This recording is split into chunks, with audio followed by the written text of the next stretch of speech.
Karoline Leavitt was not your typical lawyer. She wasn't one of those people who had always dreamed of standing in a courtroom and arguing cases since childhood. In fact, her journey into law started almost by accident, growing up in a small town. Karoline had seen firsthand how unfair life could be. Her father worked long hours at a factory, while her mother juggled two jobs just to keep their family afloat. When Karoline was 12 years old, her family faced a crisis. A local business owner accused them of damaging his property during a storm. Though it was clearly an act of nature, the man tried to take advantage of their situation, knowing they couldn't afford legal help. That experience stuck with Karoline. It made her realize that without someone fighting for fairness, ordinary people like her family could easily get crushed under the weight of injustice. So, when she went to college, she decided to study law. Not because she wanted fame or money, but because she wanted to make sure no one else felt powerless like her parents did that day. By the time Karoline graduated, she had earned a reputation as someone who didn't back down from a challenge. Her professors often said she had a fire inside her, a determination to dig deeper, ask tougher questions, and never settle for half-truths. After passing the bar exam with flying colors, she joined a mid-sized law firm in the city. At first, she handled smaller cases, disputes over contracts, minor criminal charges, things like that. But even in these seemingly insignificant matters, Karoline poured her heart into every detail. She believed that every case mattered, whether it involved millions of dollars or just a few hundred. Her big break came sooner than expected. A wealthy client hired her firm to handle a complicated fraud case, and when the senior partner fell ill unexpectedly, Karoline stepped in to lead the defense. What started as a daunting task quickly turned into a triumph. Through clever questioning and relentless research, she uncovered evidence that proved her client's innocence. The victory earned her recognition within the firm and among peers. More importantly, it solidified her belief that hard work and honesty could win even the toughest battles. Now at 32 years old, Karoline was building a name for herself as a rising star in the legal world. People admired her sharp mind, her ability to stay calm under pressure, and her unwavering commitment to doing what was right. She wasn't flashy or loud. Instead, she let her actions speak for themselves. Clients trusted her because she listened carefully and treated their problems as if they were her own. Colleagues respected her because she played fair, even when others didn't. But despite her success, Karoline knew the road ahead wouldn't always be smooth. The legal system was far from perfect, and she had learned early on that winning wasn't just about knowing the law. It was also about navigating the personalities and politics that came with it. Some judges were fair and impartial, while others, well, let's just say not everyone wore the robe with honor. This lesson hit home when she was assigned to represent a man named Thomas Reed. Thomas was a quiet, unassuming accountant who had spent decades working for the same company. One day, out of nowhere, he was accused of embezzling funds. The accusation seemed absurd to anyone who knew him. Thomas lived modestly, drove an old car, and still rented a tiny apartment despite being in his late 50s. Yet here he was, facing charges that could ruin his life. As Karoline dug into the case, she found inconsistencies everywhere. Documents were missing, timelines didn't add up, and there were whispers of shady dealings involving higher-ups in the company. Something smelled fishy, but proving it wouldn't be easy. And then there was Judge Harold Grayson. Judge Grayson was infamous in legal circles. He'd been on the bench for over 20 years, and during that time, he'd developed a reputation for arrogance and impatience. Lawyers dreaded appearing before him because he rarely hid his disdain for anyone who dared challenge his authority. Stories circulated about attorneys leaving his courtroom feeling humiliated, their clients' cases dismissed without proper consideration. Some even claimed Grayson had biases that influenced his rulings, though no one had ever managed to prove anything concrete. When Karoline learned that Grayson would preside over Thomas's trial, her stomach sank. She knew this wouldn't be an ordinary case. Facing off against a judge like Grayson required more than just skill. It demanded resilience, strategy, and nerves of steel. Still, she refused to let fear dictate her actions. If anything, the Challenge only fueled her resolve. Preparing for the trial became all-consuming. Karoline pored over documents late into the night, searching for any clue that might exonerate Thomas. She interviewed witnesses, cross-referenced financial records, and built a defense so airtight that even Grayson would have trouble poking holes in it. At the same time, she braced herself for whatever antics the judge might throw her way. She reminded herself why she became a lawyer in the first place, to give voice to those who couldn't speak for themselves. No matter how difficult things got, she vowed to stand her ground. Little did Karoline know, this trial would test her in ways she couldn't imagine. By the time she walked into the courtroom on the first day of proceedings, she had no idea that the events unfolding before her would change her career and her life forever. The morning of the trial dawned gray and overcast, mirroring the tension that hung heavy in the air. Karoline arrived at the courthouse early, clutching her briefcase tightly as she climbed the wide marble steps. She had spent countless hours preparing for this moment, but now, standing outside the imposing building, she felt a flicker of unease. It wasn't just the weight of the case or the stakes involved. It was Judge Harold Grayson. His reputation loomed large, casting a shadow over everything else. Inside the courtroom, the atmosphere buzzed with anticipation. Reporters scribbled notes in the back rows while spectators whispered among themselves, curious about how the drama would unfold. Thomas Reed sat beside Karoline, his hands clasped tightly together. He looked pale and nervous, his eyes darting around the room as if searching for some sign of hope. Karoline leaned in close to him, speaking softly but firmly. "We're ready for this," she reassured him. "Just stay calm and trust me." Though her voice betrayed none of her anxiety, inside, her heart raced like a drumbeat when Judge Grayson entered the room. The bailiff's sharp command of "all rise" echoed through the chamber. Everyone stood, including Karoline, though she couldn't help but notice how the judge carried himself. He walked with an air of superiority, his robes flowing behind him like a cape. His expression was stern, almost disdainful, as if he already resented being there. As soon as everyone took their seats, he wasted no time getting started. "Let's move quickly," Grayson barked, barely glancing at the attorneys before him. "I've got a full docket today." His tone set the stage for what was to come. Impatience, arrogance, and little tolerance for anything or anyone who dared slow him down. The prosecution went first, presenting their case against Thomas Reed. They painted him as a greedy opportunist who had exploited his position within the company to siphon off funds for personal gain. Their evidence included financial records, emails, and testimony from co-workers who claimed they'd noticed suspicious behavior. On the surface, it seemed damning, but Karoline knew better. She had studied every piece of evidence, dissecting it until she uncovered flaws and inconsistencies. Now it was her turn to present Thomas's side of the story. Karoline rose to her feet, smoothing her blazer as she approached the podium. Her presence commanded attention, not because she was loud or flashy, but because there was a quiet confidence about her. She began by laying out the facts clearly and methodically, explaining how the accusations against Thomas didn't add up. She pointed out discrepancies in the dates listed on certain documents and highlighted how key pieces of evidence had mysteriously gone missing.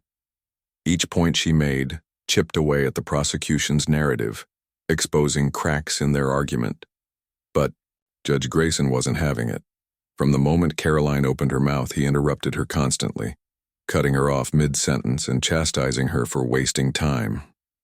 At one point, when she tried to introduce a witness statement that contradicted the prosecution's claims, he slammed his gavel down so hard it startled everyone in the room. "Enough of this nonsense," he snapped, glaring at her. "You're dragging this out unnecessarily.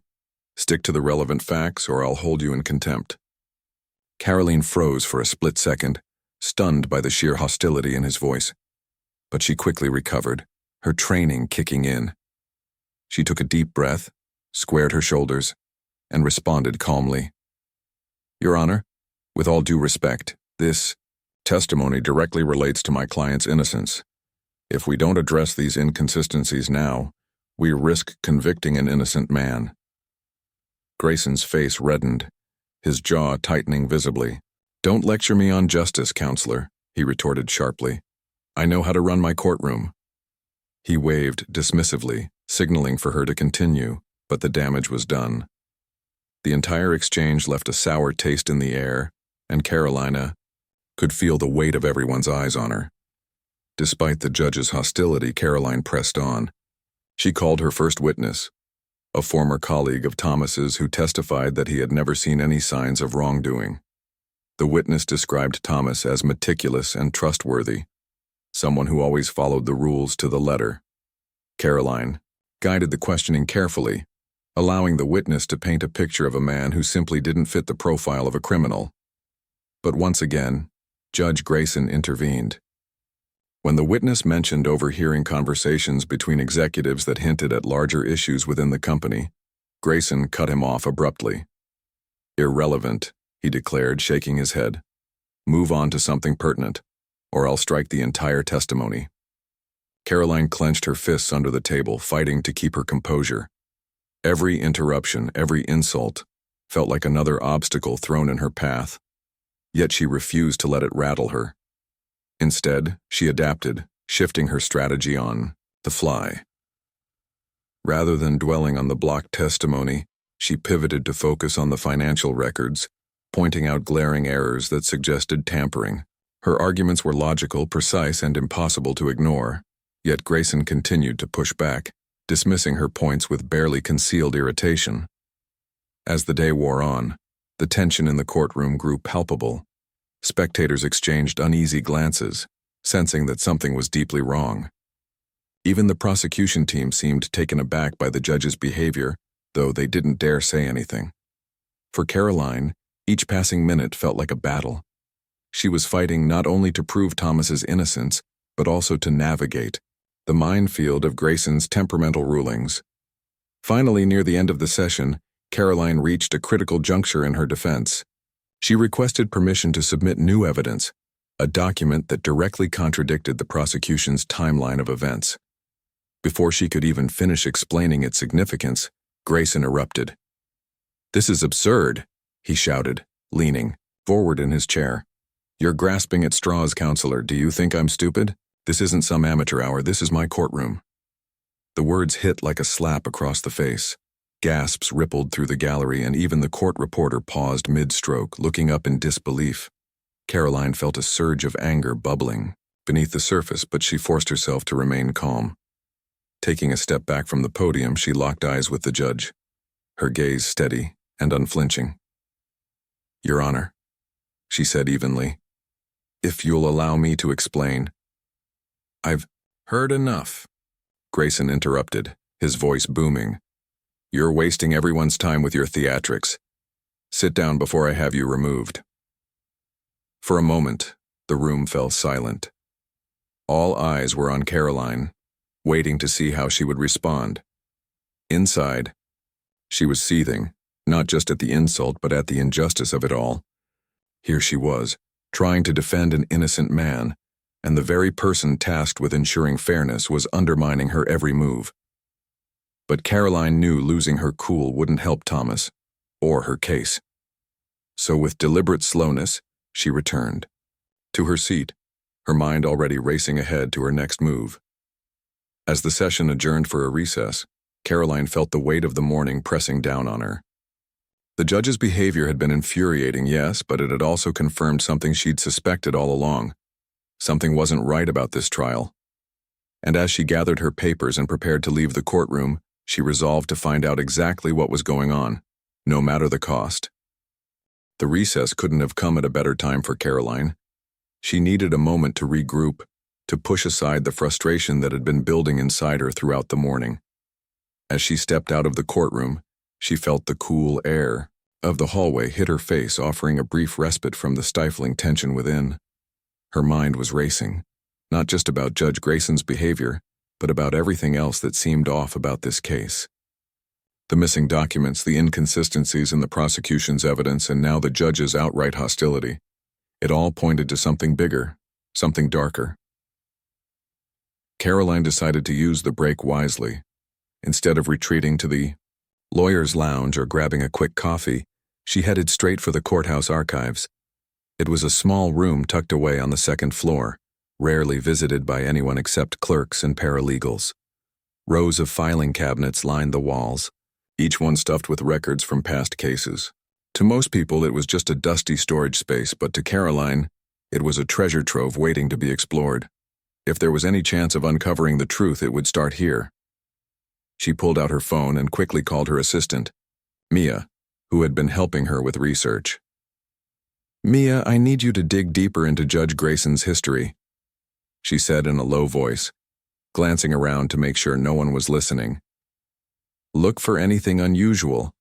Cases he presided over, where the outcomes were questionable.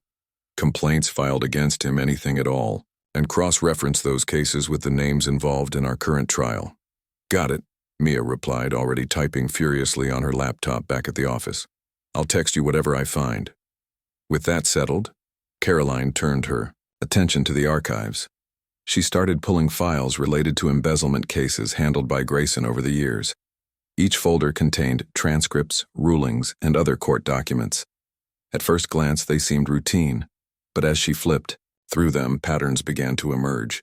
In several instances, defendants with strong alibis or clear evidence of innocence had been convicted anyway. Others had mysteriously dropped their appeals after initially fighting back. None of these outcomes made sense unless someone had been pulling strings behind the scenes. One particular case caught her eye, a high-profile lawsuit involving a wealthy businessman accused of siphoning money from his company. The details bore an eerie resemblance to Thomas Reed's situation. Flimsy evidence, rushed proceedings, and a guilty verdict, despite glaring holes in the prosecution's argument. What stood out most, however, was the name of the prosecuting attorney, Victor Langston. Karoline recognized him immediately. He was the same prosecutor handling Thomas's case today. A chill ran down her spine as the pieces began to fall into place. Just then her phone buzzed. It was Mia. She opened the message and scanned it quickly. According to public records, Judge Grayson had faced multiple complaints over the years, though none had ever resulted in formal charges. One of the complainants, a former defense attorney named Sarah Collins, claimed that Grayson had pressured her into dropping a motion during a trial. When she refused, her client mysteriously lost, despite overwhelming evidence in their favor. Another complaint came from a juror who alleged that Grayson had privately met with the prosecution during deliberations, a serious breach of ethics. But the real bombshell was yet to come. Mia had uncovered financial records showing large deposits made into Grayson's personal accounts shortly after certain cases were resolved. The amounts weren't consistent with his salary as a judge, raising red flags about their origin. Even more damning was the fact that some of these deposits coincided with cases handled by Victor Langston. Karoline's heart pounded as she pieced everything together. It wasn't just incompetence or bias, it was corruption. Judge Grayson and Victor Langston appeared to be working together, rigging trials to ensure specific outcomes in exchange for money or favors. And now they were trying to do the same thing to Thomas Reed. For a moment, Karoline allowed herself to feel the gravity of what she'd discovered. This wasn't just about one man's freedom. It was about exposing a system that had been manipulated for personal gain. But she also knew the risks involved. Going up against someone like Grayson wouldn't be easy. He had power, influence, and a reputation for crushing anyone who dared challenge him. If she played her cards wrong, she could end up discredited, or worse. Still, there was no turning back now. Karoline took photos of the documents she'd found, careful to note every detail. Then, she called Mia again. "Listen carefully," she said, lowering her voice even further. "I need you to send copies of everything we've gathered to a trusted contact at the U.S. Attorney's Office. Make sure it goes directly to someone who can act on it immediately. And don't mention my name yet. We can't risk tipping anyone off." "Understood," Mia replied. "What are you going to do?" "I'm going to finish this trial," Karoline said firmly. "No matter what happens, I'm not letting them win." By the time she returned to the courtroom, the recess was almost over. She slipped into her seat beside Thomas, who looked anxious and pale. "How's it going?" he asked quietly. "We're close," Karoline assured him, giving him a reassuring smile. "Just hang in there a little longer." As the session resumed, Karoline could feel the eyes of everyone in the room on her. She knew she had to tread carefully. Presenting the evidence she'd uncovered outright might provoke Grayson into shutting her down completely. Instead, she decided to play it strategically. She began by revisiting the inconsistencies in the prosecution's timeline, pointing out how key dates didn't align with the accusations against Thomas. Her arguments were sharp and precise, designed to chip away at the foundation of the case. Grayson, predictably, grew increasingly agitated. "This is ridiculous," he barked, interrupting her mid-sentence. "You're deliberately stalling, counselor. Do you think I don't see what you're doing?" Karoline paused, letting his words hang in the air. Then, without missing a beat, she responded calmly, "Your Honor, I assure you I am simply fulfilling my duty to present a thorough defense. My client deserves nothing less." Her composure only seemed to infuriate Grayson more. His face flushed red, and he leaned forward in his chair, gripping the edge of the bench tightly. For a moment it looked like he might explode, but instead he slammed his gavel down and declared, "Enough, we're taking another recess. 15 minutes. As the courtroom emptied, Karoline stayed seated, her mind working overtime. She knew Grayson's anger stemmed from more than just frustration with her arguments. He was scared that she was getting too close to the truth, and fear, she realized, made people reckless. When the trial reconvened, Karoline was ready. She requested permission to introduce new evidence, a document she described as pivotal to proving Thomas's innocence. Before Grayson could object, she added, "Given the importance of this evidence, Your Honor, I believe it would be prudent to allow its inclusion for the sake of fairness." Grayson hesitated, clearly torn between rejecting her outright and risking further scrutiny. Finally, he relented with a curt nod. "Fine, proceed, but make it quick." Karoline approached the podium, her hands steady as she presented the document. It was a bank statement showing unauthorized transfers linked to the company's executives, not Thomas. The implications were clear. Someone higher up was responsible for the fraud, and they were trying to pin it on an innocent man. The courtroom erupted in murmurs as spectators processed the revelation. Even the prosecution team exchanged uneasy glances. But before anyone could react further, the doors burst open and federal marshals entered.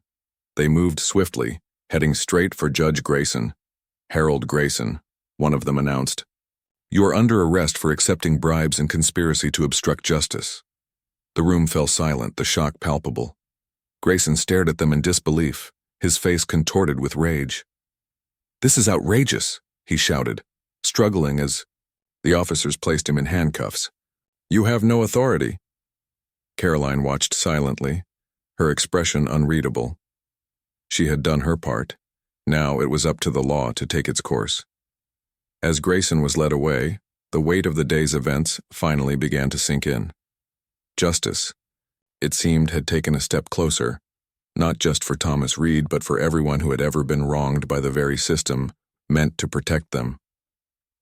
The moment the federal marshals entered the courtroom, everything seemed to freeze. For a split second, no one moved or spoke, not even Judge Harold Grayson, who sat frozen in his chair, his face pale with shock.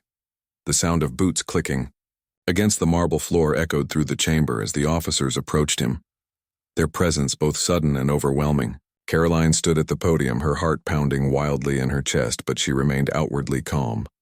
This was the culmination of everything she had worked toward, though she hadn't expected it to happen quite so dramatically or publicly.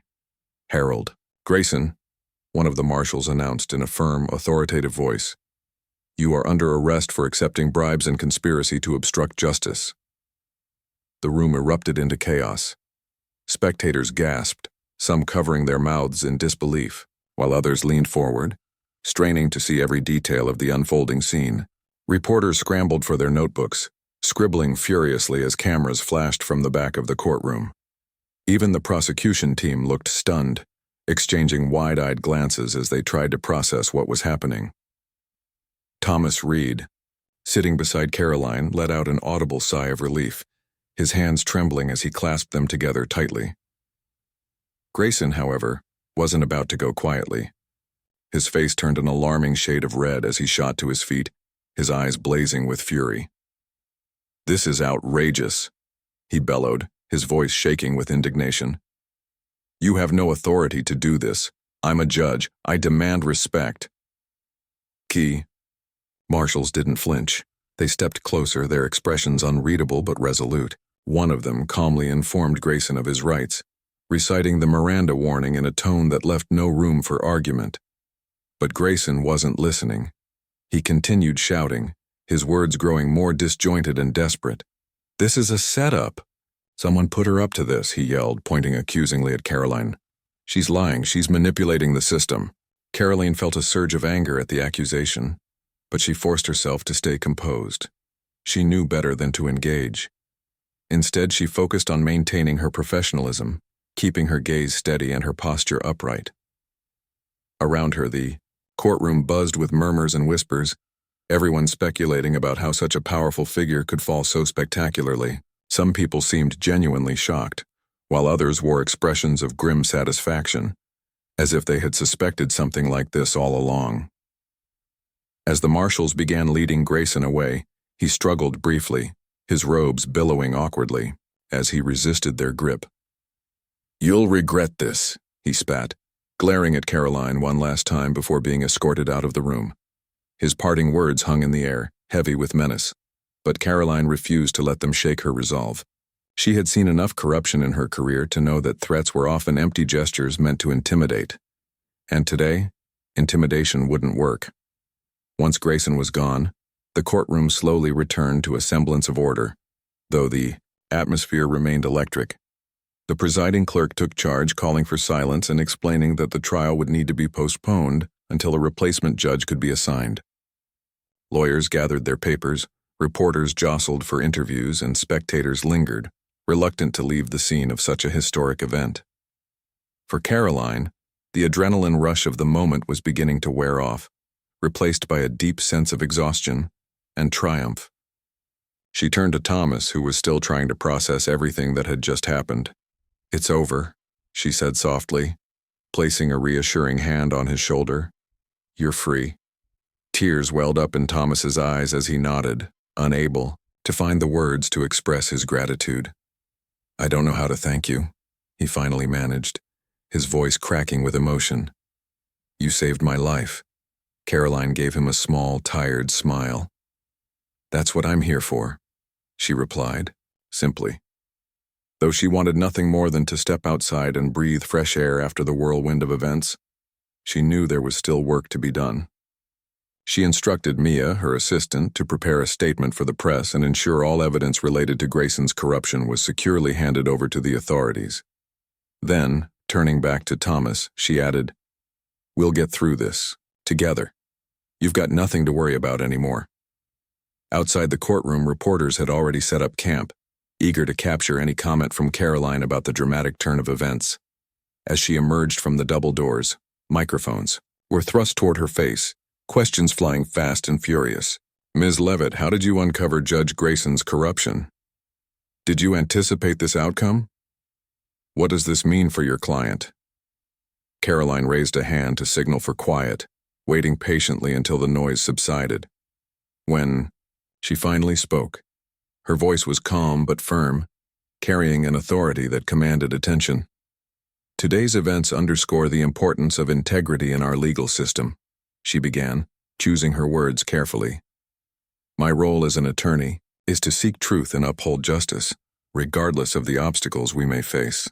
What happened here is not just about one individual. It's about ensuring accountability and fairness for everyone involved." Her statement was met with nods of approval from the crowd, though many reporters pressed for more details. Sensing the potential danger of revealing too much too soon, Karoline politely declined further questions, citing the ongoing investigation. "I trust the authorities will handle this matter thoroughly," she concluded. "In the meantime, my focus remains on supporting my client and ensuring he receives the justice he deserves." As she walked away from the media frenzy, Karoline allowed herself a brief moment of reflection. She thought about the countless hours she had spent poring over documents, the sleepless nights spent strategizing, and the moments of doubt when she wondered if she was fighting a losing battle. It had been exhausting, yes, but also deeply rewarding. Today proved that perseverance and courage could cut through even the darkest layers of corruption. Back at her office later that evening, Karoline found herself replaying the day's events in her mind. Her desk was cluttered with files and notes, remnants of the case that had consumed her life for weeks. Normally she would have started tidying up immediately, but tonight she simply sank into her chair, letting the weight of everything settle over her. Mia knocked softly on the doorframe, holding 2 steaming cups of coffee. "Thought you might need this," she said, offering one to Karoline. "Thanks," Karoline murmured, taking the cup gratefully. "Today was something else," Mia chuckled, leaning against the doorway. "Understatement of the year. Seriously, though, you were incredible out there. Everyone's talking about it." Karoline shook her head, brushing off the compliment. "It wasn't just me. We worked hard as a team, and honestly, none of this would have happened without the bravery of people like Sarah Collins, the ones who spoke up before us." Mia nodded thoughtfully. "Still, you took a huge risk. Not everyone would have had the guts to stand up to someone like Grayson." "It wasn't about guts," Karoline replied after a pause. "It was about doing the right thing. If we don't hold people accountable, then what's the point of any of this?" She gestured vaguely toward the piles of legal texts and case files surrounding them. "The law isn't perfect, but it's worth fighting for. Always." As the 2 women sat in companionable silence, sipping their coffee, Karoline felt a renewed sense of purpose wash over her. The victory in court was satisfying, yes, but it was also a reminder of how much work still lay ahead. Corruption didn't disappear overnight, and there would always be new battles to fight. Yet for now, she allowed herself to bask in the knowledge that she had made a difference, not just for Thomas Reed, but for anyone who believed in the power of justice. Little did Karoline know, her actions that day would ripple far beyond the confines of the courtroom. News outlets across the country picked up the story, turning her into an overnight sensation. Social media lit up with praise for her courage and determination, while legal experts hailed her as a champion of ethics and reform. Offers poured in from prestigious law firms hoping to recruit her, universities inviting her to speak, and advocacy groups eager to partner with her on initiatives to combat judicial misconduct. But amidst all the attention, Karoline stayed grounded.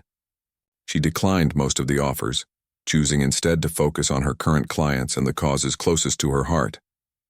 To her, fame was never the goal. Making a meaningful impact was.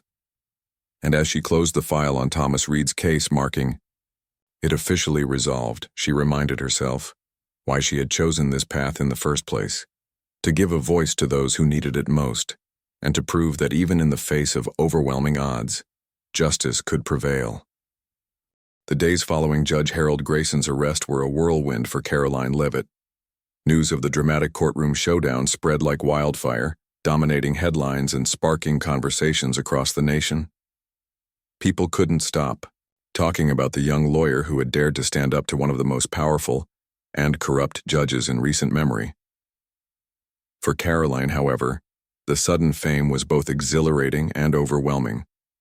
She found herself juggling interviews, calls from colleagues, and messages of support from strangers, all while trying to maintain her focus on what truly mattered: justice. The investigation into Grayson's misconduct moved swiftly. Federal agents combed through years of financial records, court transcripts, and testimonies from past cases. What they uncovered painted a damning picture of systemic corruption that went far beyond a single trial or bribe. It turned out that Grayson had been accepting kickbacks for over a decade, working hand in hand with certain prosecutors, including Victor Langston, to rig verdicts in favor of wealthy clients willing to pay top dollar. The scheme was intricate, involving shell companies, offshore accounts, and coded communications designed to avoid detection. But once the cracks began to show, there was no stopping the avalanche of evidence that followed. Victor Langston, the prosecuting attorney in Thomas Reed's case, quickly became a central figure in the scandal. Facing mounting pressure, he resigned from his position within days of Grayson's arrest. Not long after, he too was taken into custody, accused of conspiracy and obstruction of justice. The charges sent shockwaves through the legal community, forcing many to confront uncomfortable truths about the system they operated within. Lawyers, judges, and even jurors began questioning how such blatant corruption had gone unchecked for so long, and whether others might still be hiding in plain sight. For Thomas Reed, the fallout brought a mix of relief and disbelief. After months of living under the shadow of false accusations, he was finally free, not just legally but emotionally.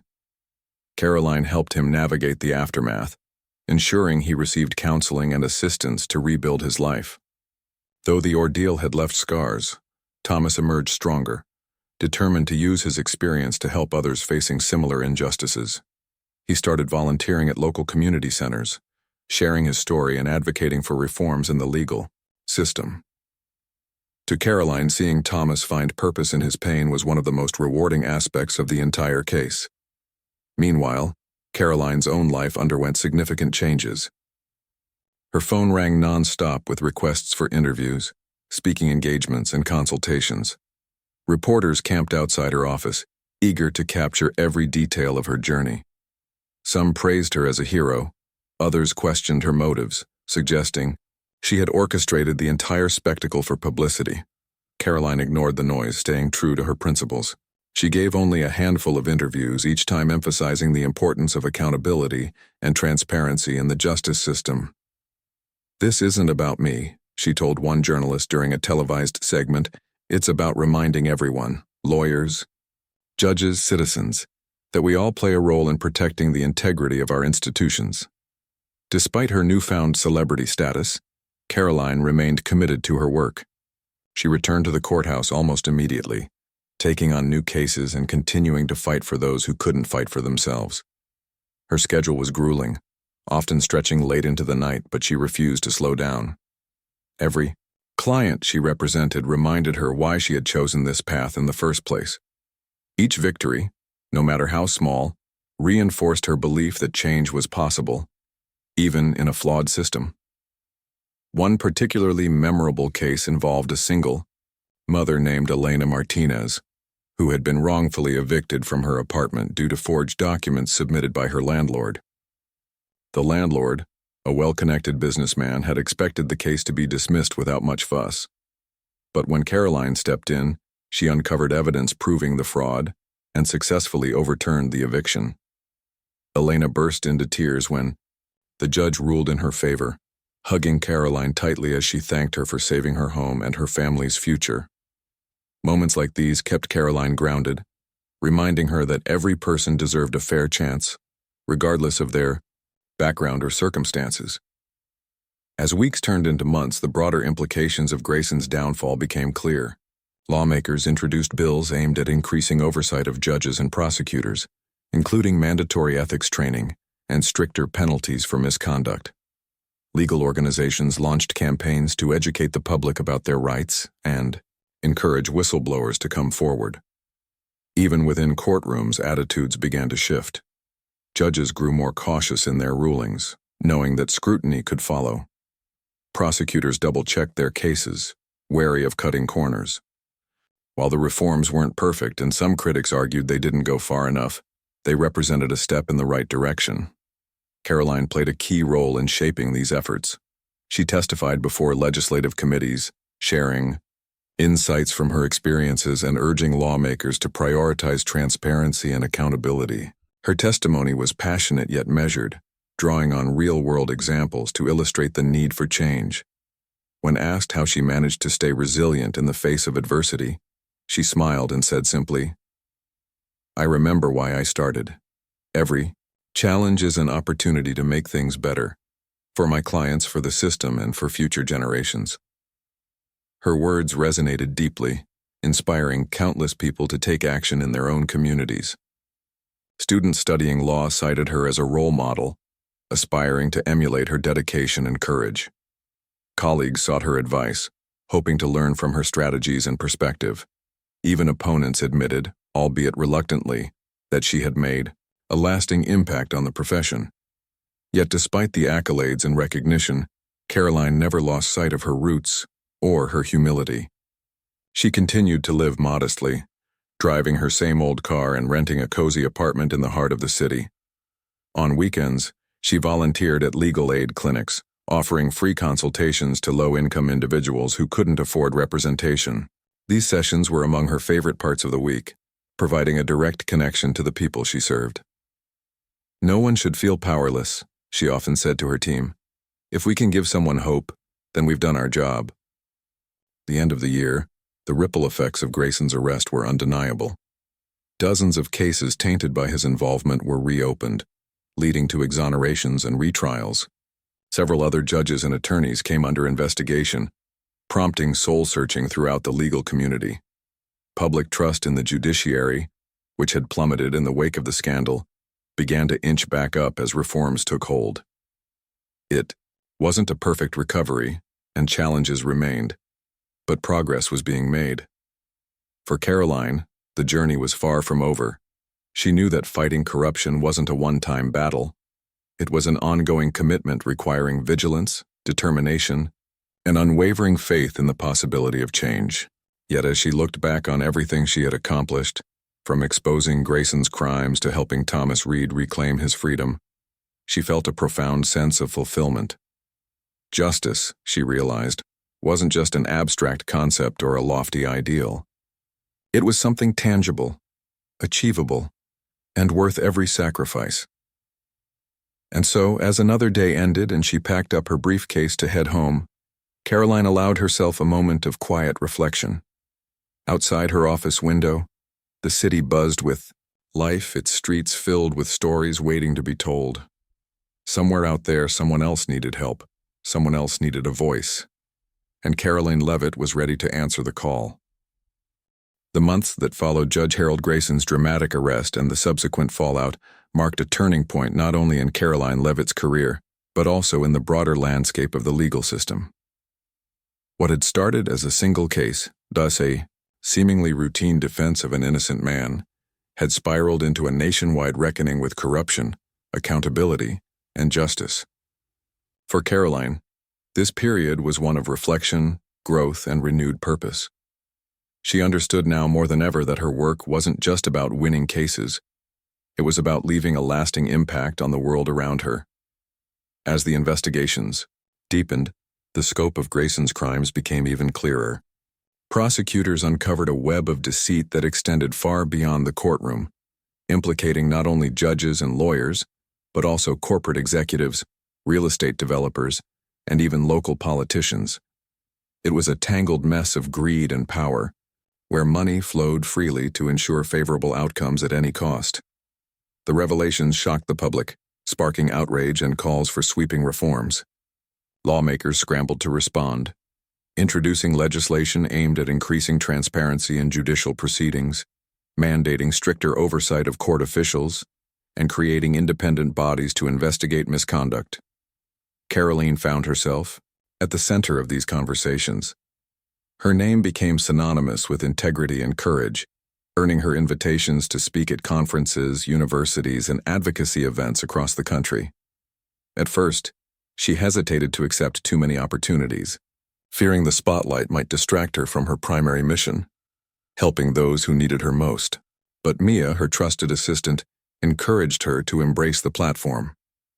"You've earned this," Mia reminded her one evening as they reviewed speaking requests over coffee. "And if you don't use your voice, who will?" With that advice in mind, Karoline began sharing her story, not to glorify herself but to inspire others to take action. In her speeches, she spoke candidly about the challenges she faced during Thomas Reed's trial, the moments of doubt that tested her resolve, and the importance of standing firm in the face of adversity. She emphasized that fighting for justice wasn't always glamorous or easy. It required patience, resilience, and an unshakable belief in doing what's right. Change doesn't happen overnight, she told audiences time and again. It starts with small steps taken by ordinary people willing to stand up and say, "This isn't fair." Her words resonated deeply, particularly among young lawyers and law students eager to make a difference. Many approached her after lectures, asking for guidance or simply expressing gratitude for her example. One aspiring attorney named Daniel, barely out of law school, wrote her a heartfelt letter saying, "Your courage gives me hope that I can make a difference too."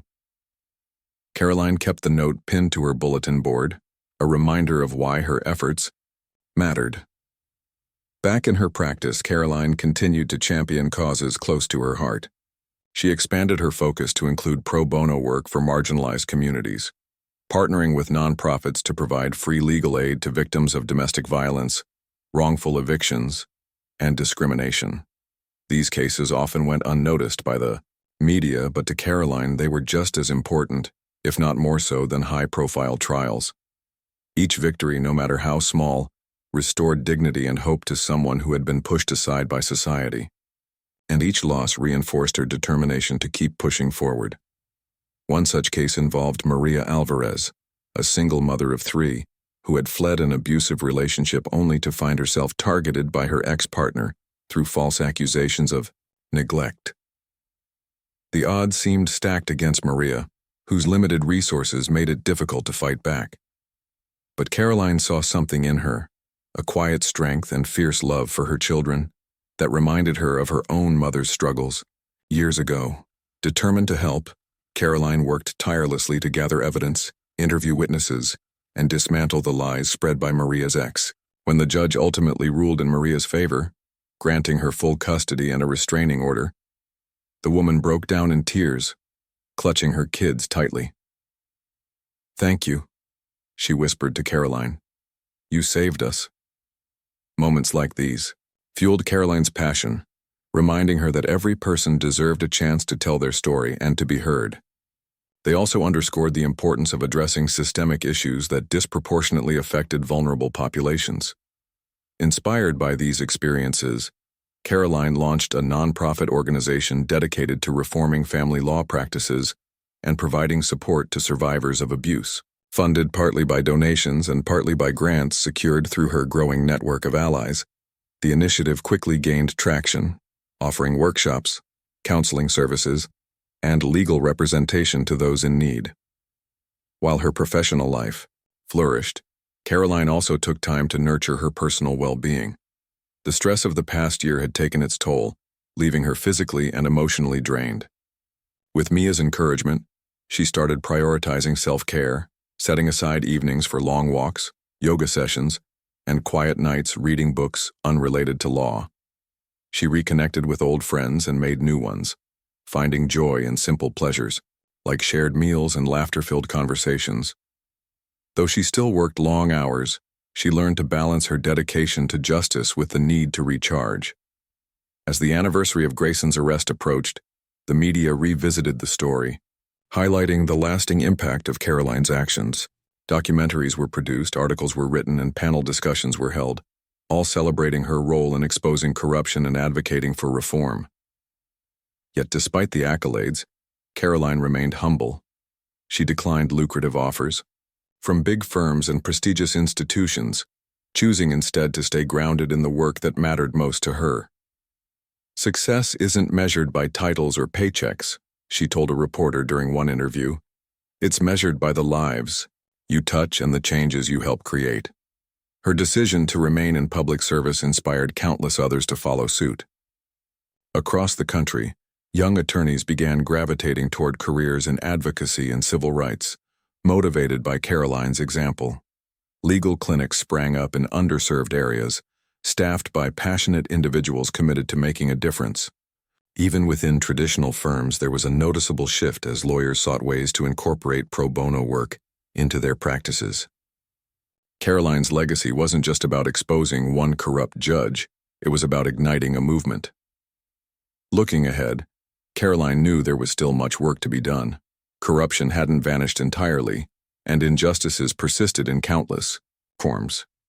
But she also recognized that progress, however incremental, was worth celebrating. The reforms sparked by Grayson's downfall had already begun to reshape the legal landscape, fostering greater accountability and trust.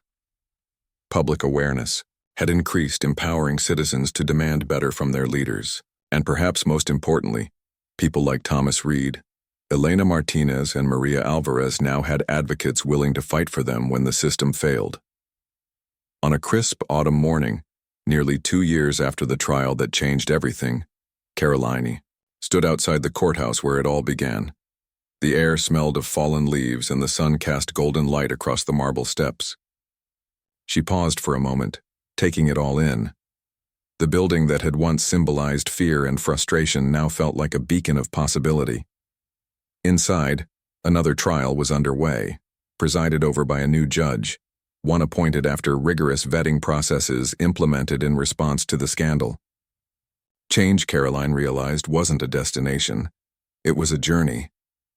As she turned to leave, a young girl approached her shyly, holding out a crumpled piece of paper. "Are you Karoline Leavitt?" the child asked tentatively. When Karoline nodded, the girl smiled brightly and handed her the note. "My mom says thank you," she said before running off to join her family nearby. Karoline unfolded the paper, revealing a simple drawing of a superhero cape fluttering behind a stick figure, labeled Ms. Leavitt. Beneath it, in bold letters, were the words, "You are a hero." Smiling softly, she tucked the note into her pocket, feeling a warmth spread through her chest. No title, award, or headline could compare to the gratitude of someone whose life had been touched by justice. Walking away from the courthouse, Karoline felt a renewed sense of purpose. The road ahead wouldn't always be smooth, and challenges would undoubtedly arise, but she knew she wasn't alone. There were others, lawyers, activists, everyday citizens, who shared her vision of a fairer, more equitable world. Together, they would continue to push forward one step at a time. For Karoline Leavitt, the fight for justice wasn't just a job, it was a calling. And as long as there were voices waiting to be heard, she would be there to answer them.